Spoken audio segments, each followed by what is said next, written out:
నమస్తే, welcome to Sakshi sports.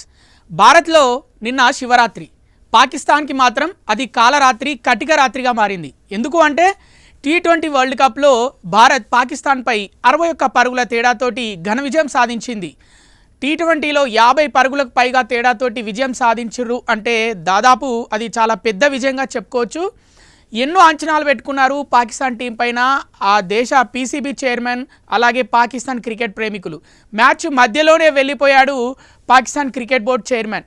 అలాగే అమ్మాయిలు మ్యాచ్ అయిపోయాక బయటకు వచ్చి మీడియా ముందు మా పాకిస్తాన్ క్రికెట్ ప్లేయర్స్ అయితే ఇక మారారు, మ్యాచ్కు ముందు రాత్రి అమ్మాయిలతో డ్యాన్సులు చేసుకుంటూ పార్టీ చేసుకుంటూ ఉన్నారు, ఇక మ్యాచ్ ఎలా ఆడతారు, వాళ్ళకు ఎంతో ఇంపార్టెంట్ మ్యాచ్లో ఈ విధంగా ఓడిపోవడం మమ్మల్ని చాలా తీవ్ర నిరాశకు గురి చేసిందని అమ్మాయిలు మీడియా ముందు వచ్చి పాకిస్తాన్ క్రికెటర్లను అయితే పొట్టు తిట్టిరు. ఇక మ్యాచ్ గురించి అయితే మాట్లాడుకుందాం.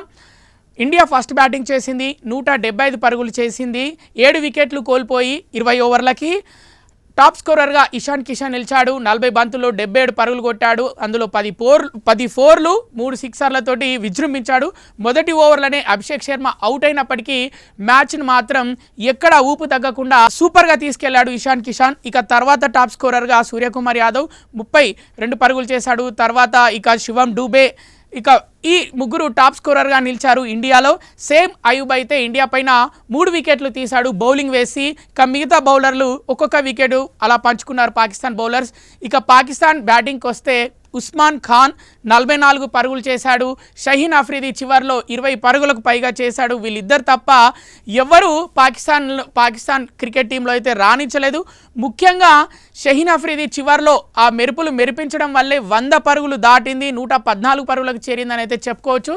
లేకపోతే పాకిస్తాన్ అయితే 100 పరుగులకు లోపే ఆల్అవుట్ అయిపోయేది. 18 ఓవర్లో ఆల్అవుట్ అయిపోయింది పాకిస్తాన్ 114 పరుగులు చేసి. ఇండియాలో బూమ్రా 2 వికెట్లు, అక్షర్ పటేల్ 2 వికెట్లు, పాండ్యా 2 వికెట్లు, ఇక తిలక్ వర్మ 1 వికెట్, వరుణ్ చక్రవర్తి 2 వికెట్లు, కుల్దీప్ యాదవ్ 1 వికెట్. ఇలా అందరూ కలిసి మొత్తం 6 బౌలర్లు 4 2 వికెట్ల చొప్పున, 2 ఒక్కొక్క వికెట్ చొప్పున అయితే పాకిస్తాన్ వికెట్లను సక్సెస్ఫుల్గా అయితే పంచుకున్నారు. ఎన్నో అంచనాలు పెట్టుకొని అయితే పాకిస్తాన్ టీం వచ్చినట్టయితే తెలిసింది. ముఖ్యంగా బాబర్ అజమ్ అయితే బాగా ఆడతాడు అని అయితే అనుకున్నారు, కానీ అట్టర్ ఫ్లాప్ అయిపోయాడు, క్లీన్ బౌల్డ్ అయిపోయాడు అక్షర్ పటేల్ బౌలింగ్లో. ఇక ఇండియాలో అభిషేక్ శర్మ పైన బాగా అంచనాలు పెట్టుకున్నారు, కానీ మొదటి ఓవర్లోనే అభిషేక్ శర్మ అవుట్ అయిపోయాడు. పకడ్బందీగా ప్లాన్ చేసి అభిషేక్ శర్మను అవుట్ చేసినట్టయితే తెలిసింది. ఏదేమైనా ఇండియాకి ఇది మరొక విజయం టీ20లో పాకిస్తాన్ పైన. గత 6 మ్యాచ్ల్లో 6ంటికి ఇండియా విన్ అవుతూ వచ్చింది టీ20 వరల్డ్ కప్లో పాకిస్తాన్ పైన. ఇలాగే విన్ స్ట్రీక్ కొనసాగించాలని మన ఇండియా టీం అయితే మనం అందరం కోరుకుందాం. అలాగే ఈ వరల్డ్ కప్ కూడా టీమిండియానే గెలుస్తుంది అని అయితే అందరం కోరుకుందాం. ఇవి ఇప్పటివరకు ఉన్న అప్డేట్స్. మరిన్ని అప్డేట్స్ కోసం చూస్తూనే ఉండండి సాక్షి స్పోర్ట్స్. సాక్షి టీవీ ప్రసారాలను నిలిపివేయడం చట్టరీత్యా నేరం. సాక్షి టీవీ ప్రసారాల కోసం మీ స్థానిక కేబుల్ ఆపరేటర్ని వెంటనే సంప్రదించండి. డిటిహెచ్లో, ఇంటర్నెట్లో కూడా సాక్షి టీవీ ప్రసారాలను వీక్షించవచ్చు.